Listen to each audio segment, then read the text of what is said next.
আসসালামু আলাইকুম রহমতুল্লাহ। একটা জিনিস শেয়ার করি আপনারা।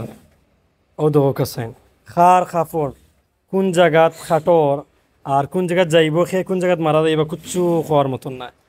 সামান্য নর্মাল কাপড়, তাও আপনার দামি কাপড় নাই। এটার গজ কত করে?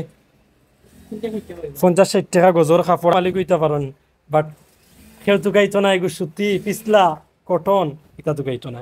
এও 50-60 টাকা যে গরিব যে বিক করে মরছে, যে আকি রিক্সা চালাইছে, যে আপনার রোজর কাম করছে, সেও জেলা ও কাপড় ইউজ করবো।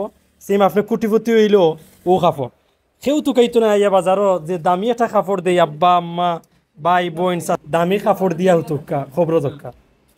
সেও এই জিনিস তো গাইতো না। আইও কইব সেট কাপড় দেন চেক মাল হইলে আমরা কতটা করি যে এই জিনিস কিনতাম না, যে করতাম না। সময় কোনো সেলাই ছাড়তো না, সেলাই লাগতো না। যার ইচ্ছা যদি করলা না আমায় আরো জন কইবা খাঞ্চি দিয়ে ওসাইড খাটিলাও, সেলাই লাগতো না, অটোমেটিক আড়াই দিও।